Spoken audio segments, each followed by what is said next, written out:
Hello everyone. So dear students, today we will continue with question number 18. Okay. So question number 18 says we have to match the column. And in this question, if we will see कि there are 4 options and all the options are related to simplest form. Means ये जो हमारे पास चारों options हमें दे रखे हैं बेटे, इन चारों ऑप्शंस में हमें जो रैशनल नंबर दे रखा है वो नॉन टर्मिनेटिंग की फॉर्म में है, नॉन टर्मिनेटिंग रिपीटिंग की फॉर्म में। ठीक है, क्योंकि नंबर के ऊपर बार लगा है ना, तो मैं ये पहचान पा रहा हूँ कि वो rational number non terminating repeating है।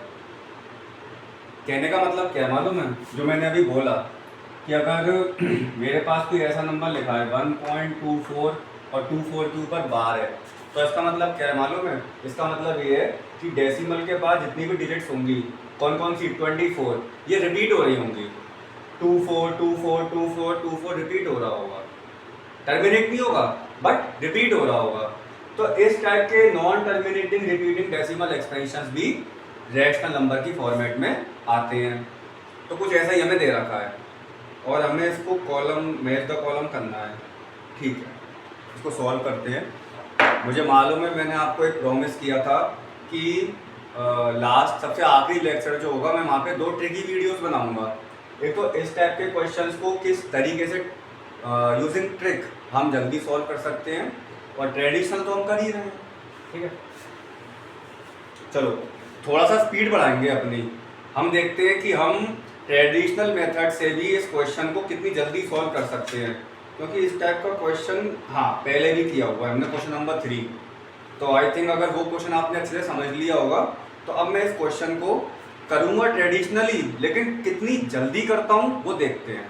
ठीक है, चलो जैसे P वाला जो है क्वेश्चन नंबर 18 का P हमें 0.32 बार दे रखा है और बार किसके ऊपर है, 32 के।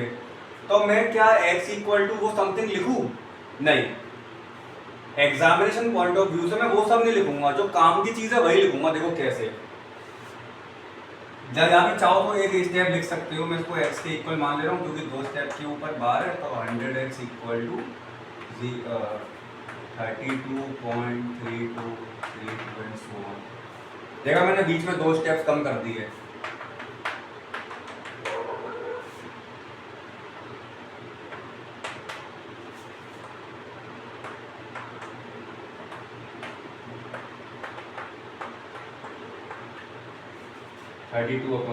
देखा, मैंने करा क्वेश्चन अभी भी ट्रेडिशनली है, लेकिन आप ये देखो मैंने बीच में कितने स्टेप्स उड़ा दिए है। आपको ये समझ में आ रहा होगा कि 99x कैसे आया, जब मैंने सेकंड में से फर्स्ट को माइनस करा। बस यही चीज़ प्यारे बच्चों, हम लोगों को एग्जामिनेशन पॉइंट ऑफ व्यू से ध्यान में रखना है कि मान लो अगर हम ट्रिक भूल जाएं, तो ट्रेडिशनली भी हम क्वेश्चन को किस तरीके से सॉल्व कर सकते हैं कम समय में। ठीक है, ये तो फर्स्ट पार्ट था P वाला। अब Q वाला देखते हैं। चलो Q वाला दे रखा है 0.254 और जो इसमें बार है वो 54 के ऊपर बार है। ठीक है, तो 2 नंबर के 2 डिजिट्स के ऊपर बार है।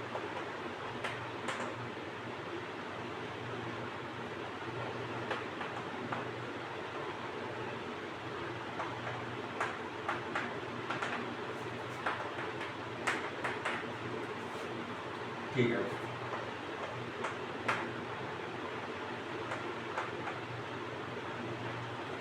इसको मैं थोड़ा माइनस कर लेता हूँ।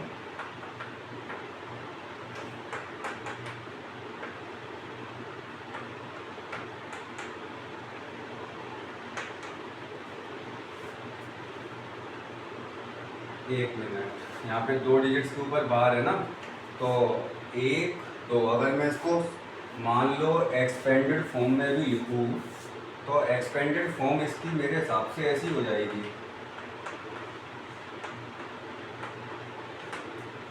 ठीक है ना, यही हो जाएगी एक्सपेंडेड फॉर्म। तो हाँ, आपका 4 5 आएगा यहाँ पे। सॉरी, ये गलती हो गई मुझसे, यहाँ पे आपका 4 5 आएगा। अब देखो आपको मैं एक बहुत बढ़िया बात बताता हूँ। 25.44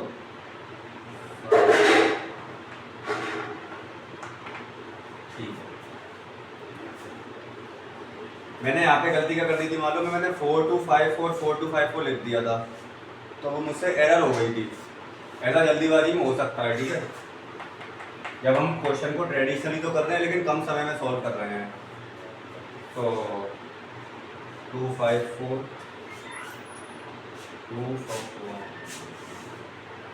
ठीक है, तो इसको माइनस करेंगे 4, ठीक है, 25.454 ठीक है, ये तो 0 हो गया 2, ठीक है, 0 ये बचा मेरे पास। x की वैल्यू क्या आ गई 252/990। क्या और कटे आएगा? हाँ कटे आएगा। 2 1 2, 2 2 4, 2 6 12, 2 4 8, 2 4 8, 19, 2 9 18, 2 5 10, 126/495। मेरे हिसाब से ये अभी भी चला जाएगा, मालूम है, ये अभी भी चला जाएगा।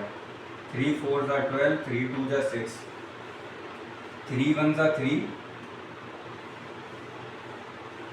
ठीक है, 3 1 3, 19, 3 9 18 और 3 5 15। ये मेरे हिसाब से अभी भी चला जाएगा, ये अभी भी 3 से चला जाएगा, है ना। 3 1 3, 3 4 12, 14 का ऑप्शन में दिख रहा है, हाँ दिख रहा है ना, अभी चला जाएगा। 3 9 18 और 3 5 15, 14/95 के दिख रहा है ऑप्शन में। क्यू का फर्स्ट 14/55, क्यों 55 कैसे आएगा भाई?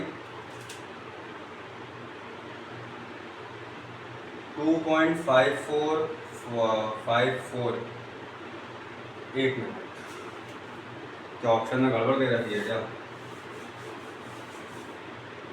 क्योंकि न्यूमरेटर तो हमारा मैच कर ही गया है, डिनोमिनेटर मैच नहीं कर रहा, 55 दिखा रहा है ये, तो देख लेते हैं एक बार, कोई घबराने वाली बात नहीं है। ये है 0.254, ठीक है, जब मैं 100 से मल्टीप्लाई करूँगा तो 25 पॉइंट 2 डिजिट इधर आ जाएंगे, 25.454545, ठीक है, तो ये गया पूरा, ये 0, अच्छा अच्छा अच्छा अच्छा अच्छा अच्छा, गड़बड़ हो गई, ये तो मेरी फर्स्ट हो गई, ये सेकंड हो गई। जब मैं सेकंड माइनस फर्स्ट करूँगा तो 25.454545, ये हो जाएगा 0.2545454, तो इतनी वैल्यू तो मेरी 0 हो गई। 250, हाँ 25.2/99, तो 2 1 2, 2 2 4, 2 6 12, 2 4 8, हाँ 2 4 8, 2 9 18 और 2 5 10, ठीक है, कट गया। अब ये फिर 3 से गया, 3 4 12, 3 2 6, फिर 3 से गया, 3 1 3, 3 6 18 आएगा, सॉरी गड़बड़ हो, यहाँ पे 3 6 18 आएगा, कैलकुलेशन में गड़बड़ हो गई। 3 1 3 और 8 19 है, 3 6 18, 3 5 15। अब मैं इसको 3 से काटूंगा, 3 5 15, 3 5 15, अब आया 14/55, जो मेरा ऑप्शन 1 से मैच कर रहा है, ठीक है।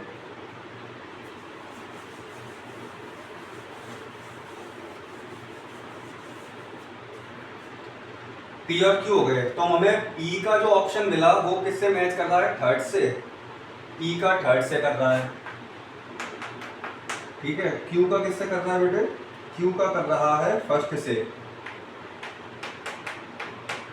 तो देख लो किस ऑप्शन पे मैच कर रहा है ये। अगर ये दो हमारे मैच कर रहे हैं तो बाकी के हमारे बिल्कुल सही होंगे, इसका मतलब ऑप्शन सी बता रहा है ये मुझे। सी में ये सेटिस्फाई कर रही है कंडीशन। तो वैसे तो इसका आंसर सी ही है, ठीक है, वैसे तो इसका आंसर सी है, लेकिन आप लोग एक काम कीजिएगा, जो इसका आर और एस वाला पार्ट है ना उसको भी कर लेना, जिससे आपकी प्रैक्टिस हो जाएगी।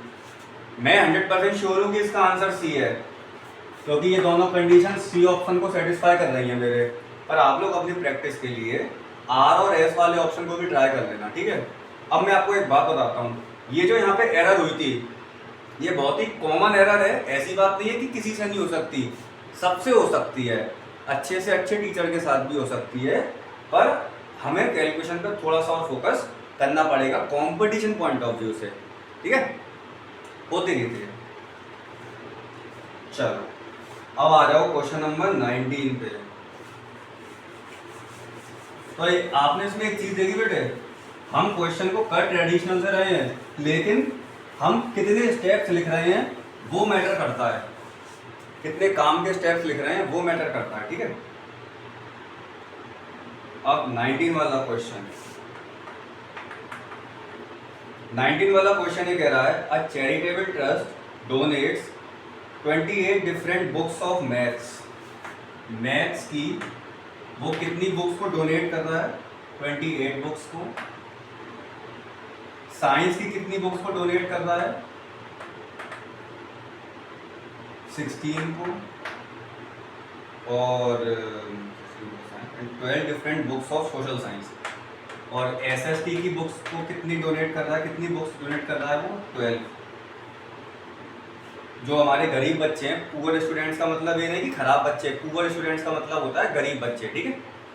गरीब बच्चों को ये बुक्स दान में दी जा रही, बहुत अच्छी बात है। मैं तो आपसे ये कहूँगा कि अगर आपको कहीं ऐसा लगता है कि किसी को बुक हमें डोनेट करनी चाहिए, बिल्कुल करो। बुक्स कभी भी ध्यान रखना बेटा, बुक्स कभी भी अगर आप डोनेट कर रहे हो किसी से भी रुपया नहीं लेना है, ठीक है। जितना विद्या दोगे उतनी विद्या हमें मिलेगी, ध्यान रखने वाली बात है।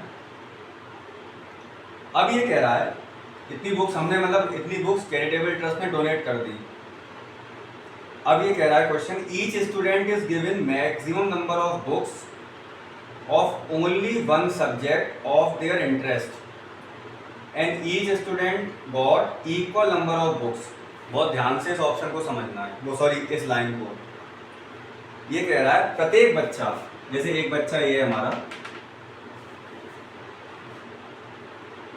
हर बच्चे को उसके इंटरेस्ट के अकॉर्डिंग, हर बच्चे को उसके इंटरेस्ट के अकॉर्डिंग एक सब्जेक्ट की बुक दी गई, सिर्फ वन सब्जेक्ट की। कोई भी वन सब्जेक्ट हो सकता है, वो मैथ, साइंस और एसएसटी। भाई इस बच्चे से पूछा कि तुम्हें कौन सा सब्जेक्ट पसंद है, अब बच्चे ने क्या कहा मालूम है, पता नहीं, मैं तो पढ़ा लिखा नहीं हूँ। तो एक अच्छे आदमी ने इन तीनों की विशेषता बताई बच्चे को कि मैथ्स की क्या विशेषता है, साइंस की क्या विशेषता है, सोशल साइंस की क्या विशेषता है। तो उसको अच्छा लगा, उसने कहा कि चलो आप मुझे मैथ्स दे दो। चलो मैथ्स सबको अच्छा लगता है, ठीक है, अच्छा लगता है कि नहीं लगता, हाँ लगता है। तो उस बच्चे ने मैथ्स की एक बुक ले ली, सिर्फ एक ली, मैक्सिमम का मतलब हो गया उसने ज़्यादा से ज़्यादा बस एक ही बुक ली है, वन बुक उसके इंटरेस्ट की, ठीक है। And each student got equal number of books, और जितने भी वहाँ बच्चे थे हर बच्चे को बराबर समान बुक मिली है, बराबर। ऐसा नहीं है कि एक बच्चे को अगर एक बुक मिल गई दूसरे को बच्चे को तीन बुक्स मिल रही हैं। हर बच्चे को अपनी इंटरेस्ट के अकॉर्डिंग एक ही बुक मिल रही है हर सब्जेक्ट की, ठीक है। Each student is given maximum number of books of only one subject of their interest, ठीक है। And each student got equal number of books, ठीक है। अच्छा, इक्वल नंबर ऑफ बुक्स, ठीक है ठीक है ठीक है। इसका मतलब क्या है इस लाइन का, कि हर बच्चे को अपनी इंटरेस्ट के अकॉर्डिंग बुक तो मिल रही है हर सब्जेक्ट की, पर लेकिन ये हो सकता है कि इस बच्चे को जैसे साइंस में इंटरेस्ट है, एसएसटी में इंटरेस्ट है, मैथ्स में भी इंटरेस्ट आ गया, ऐसा भी हो सकता है।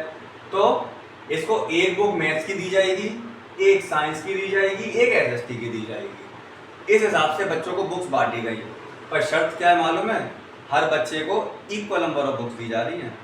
जैसे इसको 3 दी गई हैं तो हर किसी को 3 दी जाएंगी। इस हिसाब से क्वेश्चन की लैंग्वेज कह रहा है। अब आपसे कह रहा है find the number of books each student got. ठीक है भाई, अब बात ये आती है इस टाइप की वर्ड प्रॉब्लम्स में हम कॉन्सेप्ट कौन सा यूज करें, एलसीएम करें या एचसीएफ करें। ठीक है, तो इससे पहले वाले लेक्चर में जब मैंने क्वेश्चन नंबर 14 कराया था, तो 14 से पहले मैंने आपको एलसीएम और एचसीएफ का एक कॉन्सेप्ट बताया था कि क्वेश्चन पढ़ के हम कैसे पता कर सकते हैं लॉजिकली कि कब उसमें एलसीएम लगना है और कब उसमें एचसीएफ लगना है। तो जैसा मैं ये समझ पा रहा हूँ इस डेटा को देख के, ये पूछ रहा है find the number of books each student got, हर बच्चे को कितनी बुक्स मिलेंगी। तो आप सोचो, हर बच्चे को जो हर बच्चे के पास जो बुक की मात्रा होगी, मात्रा मतलब क्वांटिटी, वो इस पर्टिकुलर क्वांटिटी से ज़्यादा होगी या कम होगी। सोचो एक बार फिर से, मैंने क्या बोला, हर बच्चे के पास जो बुक्स की क्वांटिटी होगी, मात्रा होगी, वो इन बुक्स से, हर सब्जेक्ट की बुक्स से ज़्यादा होगी या कम होगी। तो आपने सोचा सर कम होगी। अगर कम होगी तो उस केस में हम फाइंड करेंगे HCF according to that concept. तो आपने एक चीज़ देखा, हमने यहाँ पे कॉन्सेप्ट को रटा नहीं कि मैक्सिमम अगर दे रखा है तो हम एचसीएफ निकाल रहे हैं, एटलीस्ट दे रखा है तो एलसीएम निकाल रहे हैं। बात समझ में आ रही है ना? तो हमें चीज़ों को समझना है कि क्वेश्चन पढ़ के हम कैसे पता कर पाएँ कि कब हमें एचसीएफ फाइंड करना है, कब हमें एलसीएम फाइंड करना है। ठीक है, तो मुझे ये पता चल गया मुझे एचसीएफ निकालना है इसमें, तो एचसीएफ निकालते हैं। 28 का जो प्राइम फैक्टराइजेशन होगा वो होगा 2 की पावर 2 इंटू 7। 16 का प्राइम फैक्टराइजेशन होगा 2 की पावर 4 और 12 का क्या होगा 2 स्क्वायर इंटू 3। तो अगर मुझे एचसीएफ फाइंड करना है इन तीनों नंबर्स का, तो मैं क्या करूँगा, common factor with least power. Common तो इसमें 2 ही आ रहा है, इसकी पावर सबसे छोटी कौन सी है 2। ठीक है, इसका मतलब 4 इसका एचसीएफ हो गया। अब ये 4 क्या बता रहा है, ये 4 क्या बता रहा है मालूम है? ये 4 ये बता रहा है कि the number of books each student got, कि हर बच्चे को कितनी बुक दी गई हैं, कि each student got, each student got 4 books, हर बच्चे को 4 बुक्स दी गई है। ठीक है, अब वो कैसे दी गई होंगी वो मैं भी नहीं जानता हूँ। जैसे क्वेश्चन में तो बात चल रहा था कि हर बच्चे को अपनी इंटरेस्ट के अकॉर्डिंग बुक मिलेगी और each student got equal number of books, तो हर बच्चे को समान रूप से बुक मिलेंगी। समान रूप से कह रहा था, समान रूप से। समान रूप का मतलब हो गया कि अगर इस बच्चे को साइंस में तो एसएसटी में इंटरेस्ट है तो उसको अपने इंटरेस्ट के अकॉर्डिंग बुक लेगा और समान रूप से बुक दी जाएंगी। जैसे इस बच्चे के पास अगर टोटल बुक्स 3 है तो हर बच्चे को 3 बुक्स दी जाएंगी। तो इसका मतलब इससे मुझे पता चल रहा है कि हर बच्चे को कितनी बुक्स दी जा रही हैं 4 बुक्स। ऑप्शन में 4 है, हाँ ए और सी में 4 है ए का, तो बी और डी तो एलिमिनेट हो गए। अब बी पार्ट देखते हैं। बात समझ में आ रही ना, क्वेश्चन किस तरीके से पकड़ना है हमें। रटने मत बैठ जाना, भूल कर भी कोई भी रटने मत बैठ जाना। अब बी वाला पार्ट क्या कह रहा है भाई, बी वाला पार्ट कह रहा है find the total number of students who got books. We have to find the total number of students who got books. ठीक है, अब आपको मैं 10 सेकेंड का टाइम दे रहा हूं, सोचो कि इसमें क्या कॉन्सेप्ट यूज कर सकते हो। 10 सेकेंड का सोचो।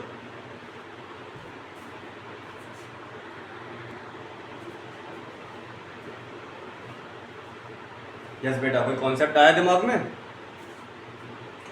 ठीक है, डी पार्ट में हमसे पूछ रहा है टोटल नंबर ऑफ स्टूडेंट्स कितने होंगे। भाई यहाँ तो हमें नंबर ऑफ स्टूडेंट्स की तो कोई बात की नहीं गई है, तो अब स्टूडेंट्स कैसे निकालेंगे हम। देखो दिमाग लगाओ, बहुत कॉमन सा एक कॉन्सेप्ट यूज करेंगे हम, फॉर्मूलेशन जिसको बोलते हैं। फॉर्मूलेशन, फॉर्मूलेशन का मतलब क्या होता है कि सिचुएशन के बेसिस पे, on the basis of situation we will create our own formula on the basis of situation ना। तो देखते हैं, लेट्स सी कि how we will create one formula. देखो, जैसे मुझे ये पता करना है कि ऐसे कितने बच्चे होंगे जिनको मैथ सब्जेक्ट की बुक्स मिली होंगी। मुझे ये तो मालूम है कि हर बच्चे को 4 किताब मिली हैं, पर ऐसे कितने बच्चे हैं जिनको मैथ्स की 4 बुक्स मैथ्स की बुक्स मिली हैं, सिर्फ मैथ्स की। तो देखते हैं। तो इसका फॉर्मूला कैसे बना है मालूम है। देखो, हम ऐसे बना सकते हैं, total books of mathematics is equal to number of books got by each student, number of books got by each students into, मैं इसमें मल्टीप्लाई कर देता हूं टोटल नंबर ऑफ बच्चों का।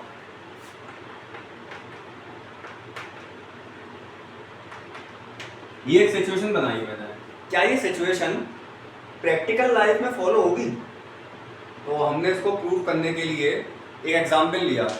सोचो, हमारे पास मैथ्स की 28 बुक्स आई एक क्लासरूम में। सोचना आप क्लासरूम में हो, आपके टीचर मैथ्स की 28 बुक लेके आए, ठीक है, और हर बच्चे को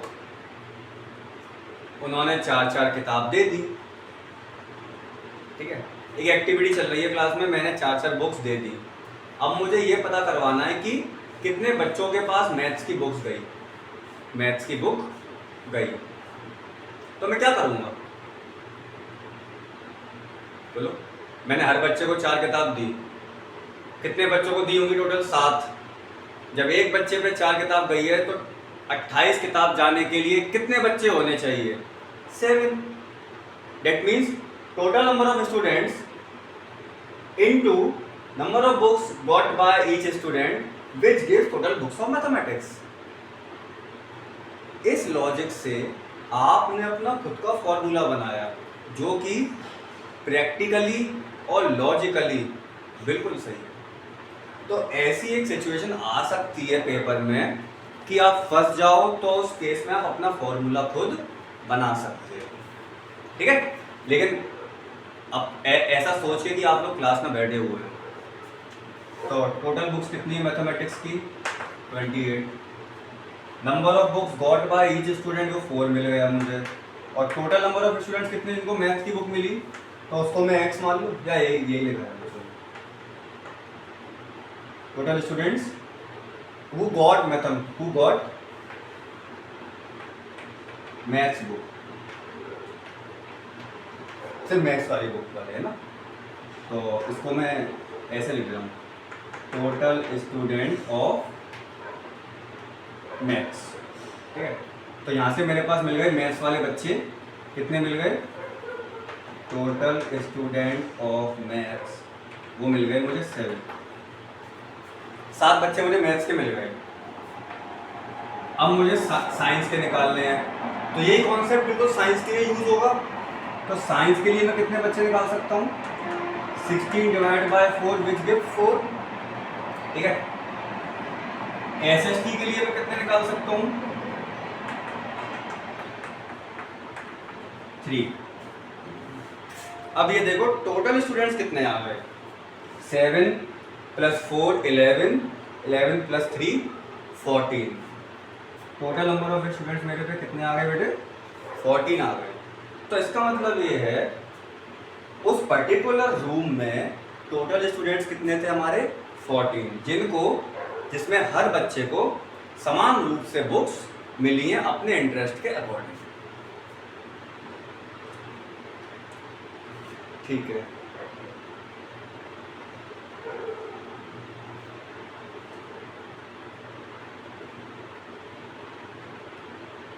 अच्छा एक चीज़, मैं एक लाइन दोबारा फिर से एक्सप्लेन करना चाहूँगा बेटे।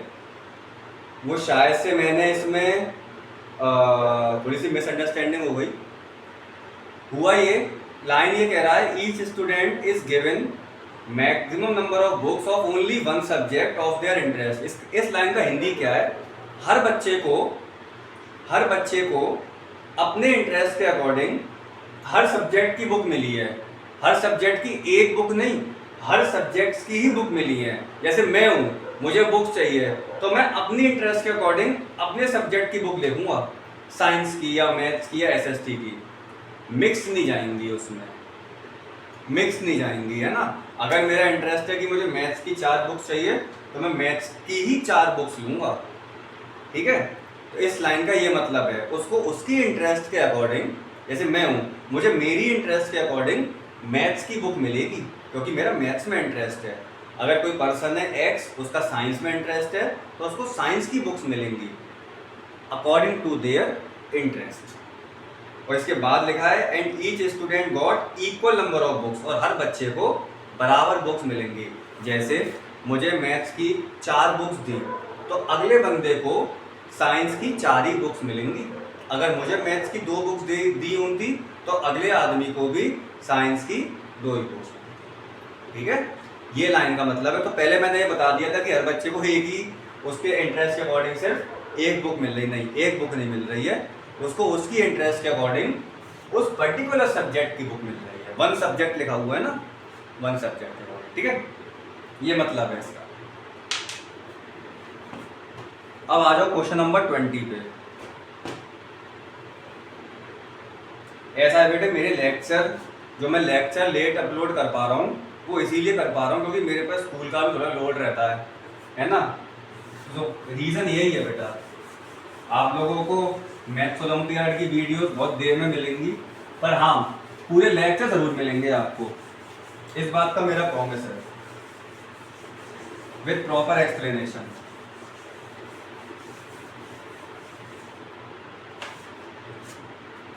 चलो क्वेश्चन नंबर 20 पे आते हैं।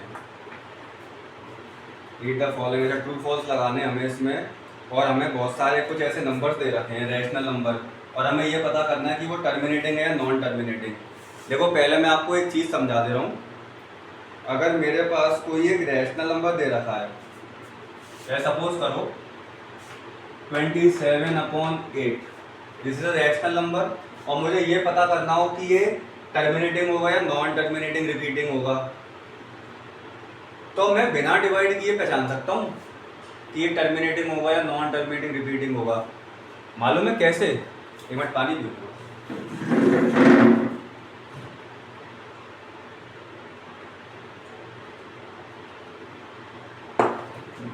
देखो, अगर सबसे पहले तो ये चेक करो कि ये रैशनल नंबर सिंपलेस्ट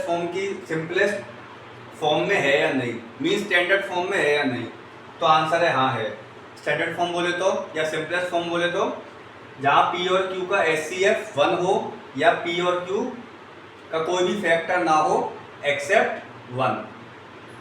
ये आसान सी भाषा में पहले समझ लो, न्यूमरेटर और डिनोमिनेटर का HCF अगर 1 है, HCF 1 है, तो वो सिंपलेस्ट फॉर्म या स्टैंडर्ड फॉर्म है, लोएस्ट फॉर्म भी कहते हैं। सबसे पहले तो ये देखना है।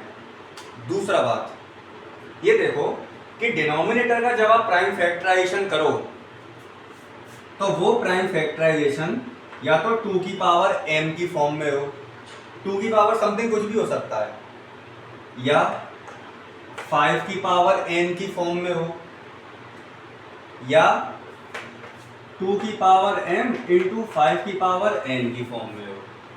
एक बार फिर से अगर आपको ये चेक करना हो कि a given rational number is terminating or non-terminating repeating, so first of all we will check कि whether this rational number is in the form of a simplest form or not. If yes, then we will proceed to step number 2. Step number 2 क्या है हमारा? In step number 2 we will check whether the prime factorization of 8 is in the form of in 2 raised to the power m, second 5 raised to the power n, third 2 raised to the power m into 5 raised to the power n। अगर ये तीनों में से कोई एक चीज follow हो रही है तो हम आंख बंद करके बोल देंगे कि ये रैशनल नंबर टर्मिनेटिंग है। इसके अलावा कोई और नंबर ना हो, है ना, ये तीन हो, बस ये तीन फॉर्मेट बने, ये या ये। अब जैसे मैं इसको बोलूं, इसका आंसर टर्मिनेटिंग डेसिमल एक्सपेंशन होगा TDE। क्यों? 8 का प्राइम फैक्टराइजेशन 2 की पावर 3 होता है, 2 की पावर n को फॉलो करता है, ये रूल है। ठीक है, तो इस तरीके से हम चेक करेंगे फर्स्ट वाला क्या कह रहा है 501/25 पूछ रहा है, मतलब क्वेश्चन ये कह रहा है कि ये टर्मिनेटिंग डेसिमल एक्सपेंशन है। क्वेश्चन ने कह दिया TDE है, अब हमें पता करना है कि ये TDE है या नहीं। तो पहले तो देखो ये प्राइम सिंपलेस्ट फॉर्म में हो पाएगा कि नहीं हो पाएगा, तो वैसे सिंपलेस्ट फॉर्म में है ये। ठीक है, तो अब मैं देखूंगा कि डिनोमिनेटर का प्राइम फैक्टराइजेशन 5 की पावर n फॉर्म में बनेगा, तो 25 का हाँ प्राइम फैक्टराइजेशन 5 स्क्वायर होता है, तो मैं कह दूंगा कि ये बिल्कुल सही स्टेटमेंट है, सही है ना। इसको मैं 25 को कैसे लिख सकता हूँ 5 स्क्वायर। ठीक है, तो ये टर्मिनेटिंग डेसिमल एक्सपेंशन है। आप चाहो अपनी सेटिस्फेक्शन के लिए इसको डिवाइड करके भी देख लेना, एक करके दिखा दे रहा हूँ मैं, चलो। तो 25 टू द 50, 1 होगा नहीं, तो मुझे डेसिमल लगाना पड़ेगा, अभी भी नहीं होगा, 0, 2.04। ठीक है, ठीक है, टर्मिनेटिंग डेसिमल एक्सपेंशन है, इस तरीके से हम चेक करेंगे। तो फर्स्ट वाला तो सही है, ऑप्शन देख तो चलना। हाँ चलो, इसका मतलब A और D को एलिमिनेट कर दो, B और C में से कोई एक आंसर है। ठीक है, अच्छा दूसरा कह रहा है 621/125, यह आपका non terminating repeating decimal expansion होगा, हालांकि रिपीटिंग नहीं लिखा हुआ, नॉन टर्मिनेटिंग रिपीटिंग ही होगा वैसे तो 621/125, देखो ये तो वैसे ही सिंपलेस्ट फॉर्म में है, इसका HCF 1 आएगा। क्यों? क्योंकि जैसे ये नंबर 5 से डिवाइड हो रहा है, लेकिन ये नंबर 5 से डिवाइड नहीं हो पाएगा। तो चल फिर सेकंड स्टेप पे चलेंगे हम। क्या ये 5 की पावर n फॉर्म देगा? हाँ देगा, ये 5 क्यूब होता है, तो ये तो टर्मिनेटिंग होना चाहिए, ये तो टर्मिनेटिंग डेसिमल एक्सपेंशन होना चाहिए। ये स्टेटमेंट तो गलत हो गई, फॉल्स हो गया, ये तो फॉल्स हो गया, ये ट्रू हो गया। ठीक है, गलत है।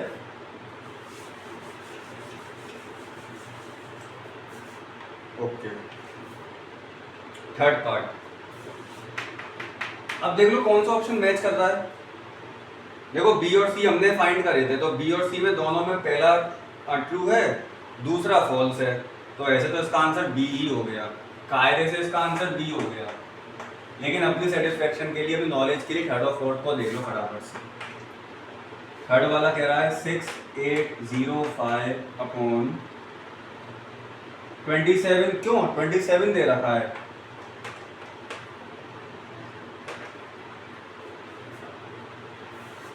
ये तो नॉन टर्म, क्वेश्चन ये कह रहा है नॉन टर्मिनेटिंग रिपीटिंग है डेसिमल एक्सपेंशन, होगा? देखो होगा तो सही, क्योंकि मालूम है हमने पढ़ा था कि इसके डिनोमिनेटर में 5 की पावर n, 2 की पावर m और 2 की पावर m इंटू 5 की पावर n आना चाहिए। यहाँ तो 3 की पावर 3 आ गया, ओ भाई 3 की पावर 3 बन गया, तो ये तो वास्तव में नॉन टर्मिनेटिंग रिपीटिंग ही पहुंचेगा। चाहे काट के देख लो, आपके ऊपर वाला नंबर 3 से कट रहा है क्या, 3 2 जा 6, जिससे हो सकता है 27 एलिमिनेट भी हो सकता है, कोई बड़ी बात नहीं है, सॉल्व करके पता चलेगा हमें। तो अगर मैं इसको 3 से काटूँ तो 3 2 जा 6, 3 2 जा 6, 20, 3 6 जा 18, 25, 3 8 जा 24, नहीं 1 रिमाइंडर बच रहा है। इसका मतलब ये नंबर 3 से डिवाइड नहीं है, 3 से नहीं है, तो ये स्टेटमेंट बिल्कुल सही है, ट्रू, ये नॉन टर्मिनेटिंग रिपीट। सेटिस्फाई है बिल्कुल। अगला क्या कह रहा है, 7105 upon 7 into 5 square is a terminating decimal expansion. अच्छा, क्वेश्चन ये कह रहा है टर्मिनेटिंग डेसिमल एक्सपेंशन है, चेक करो।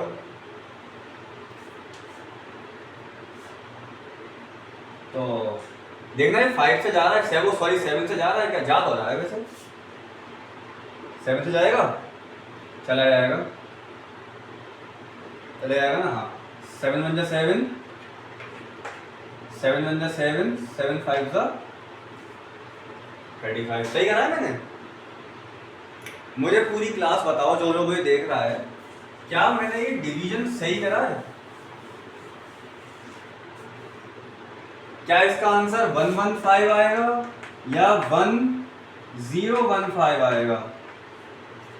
मैं आप लोगों से इसीलिए पूछ रहा हूँ क्योंकि ये डिवीजन बहुत कंफ्यूजिंग डिवीजन हो जाते हैं कभी कभी। आप चाहो तो अपनी सेटिस्फेक्शन के लिए 115 से पहले 7 को मल्टीप्लाई करके देख लो, 7 5 35, 7 7 7 3 10, ओहो इसका आंसर तो 805 आ रहा है, इसका आंसर तो 805 आ रहा है।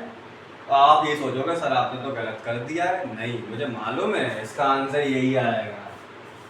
अगर मुझे मालूम नहीं होता तो क्या मैं ये लिखता, नहीं ना। ये डिवीजन कंफ्यूजिंग क्यों है मालूम है कैसे? देखो आप 100% इसका आंसर 115 लिखते हैं जो कि गलत है, इसका आंसर 1015 ही है। देखो कैसे, हम 7 से पहले 7 को डिवाइड करेंगे 1 बार।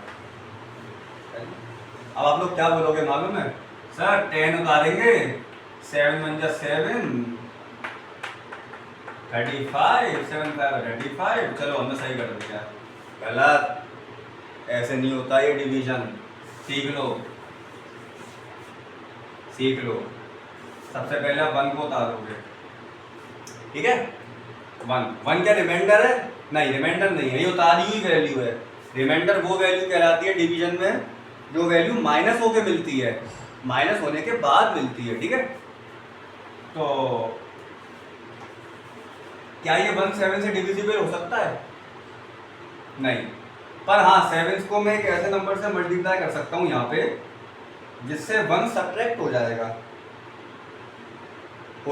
मालूम है किससे? 0 से। 7 0 जा 0, 7 यहाँ पे 7 0 जा 0 1। अब मैं उतारूंगा इस वाले 0 को, सुनो ये जो 1 आया ना, अब ये रिमाइंडर है, क्यों? अब ये माइनस हो गया, तो 7 1 सॉरी यहाँ अब 7 से जाएगा, 7 1 जा 7, 7 5 जा, ये मेरा करेक्ट आंसर 1015। तो ये कंफ्यूजिंग डिवीजन होते हैं, बहुत मिलेंगे, इसीलिए बहुत पेशेंस से डिवीजन करना है आपको, है ना। 115 मत लगा देना, गड़बड़ हो जाएगी। तो टर्मिनेटिंग होगा, हाँ अब ये 1015 हो गया, टर्मिनेटिंग हो जाएगा, क्यों? क्योंकि इसका डिनोमिनेटर 5 स्क्वायर है, 5 की पावर m बन रहा है, तो ये स्टेटमेंट सही है। इसीलिए इस वाले क्वेश्चन का आंसर था बी। तो इस तरीके से डियर स्टूडेंट्स हमने अपने 20 क्वेश्चंस को सॉल्व किया। अब प्रॉमिस के अकॉर्डिंग मैं एक लेक्चर और बनाऊंगा जिसमें मैं इस सिंपलेस्ट फॉर्म का एक ट्रिक लिख दूंगा। अच्छा लगे, अगर आपको लगता है कि वो समझ में आ रहा है डेट इज़ गुड, अगर नहीं आ रहा है तो आप जो आपका ट्रेडिशनल मेथड के बेसिस पर भी आप क्वेश्चन को सॉल्व कर सकते हो। एक ट्रिक तभी बना दूंगा मैं, ठीक है। और एक ये वाली ट्रिक थी है ना, तो एक ट्रिक की वीडियो में बना दूंगा ये वाली। और एक क्वेश्चन और रह गया था आपका, आई थिंक क्वेश्चन नंबर 2 रह गया था। तो क्वेश्चन नंबर 2 भी मैं उस वीडियो में एक्सप्लेन कर दूंगा। ठीक है, तो इससे ये रहेगा कि आपका ये लेक्चर ख़त्म हो जाएगा। और इस लेक्चर में ध्यान रखना बेटा, जो सबसे इम्पोर्टेंट बात है, जो वर्ड प्रॉब्लम्स हैं आपकी, वर्ड प्रॉब्लम्स में आप याद मत करने लग जाना कि मैक्सिमम दे रखा है तो हम ये लगाएंगे, मिनिमम दे रखा है तो हम ये लगाएंगे। क्वेश्चन की लैंग्वेज को समझो, लैंग्वेज के बेसिस पे पता करना एलसीएम यूज़ करना है या एचसीएफ यूज़ करना है। और जो हमने यहाँ पे फॉर्मूलेशन बनाया था ना, फॉर्मूलेशन बनाया था, बनाने की कोशिश करो। जब आप सिचुएशन के बेसिस पे फॉर्मूले को बनाते हो तो चीज़ें और आसान हो जाती हैं। ठीक है, तो I hope you all will enjoy this lectures. All the very best everyone, have a good day.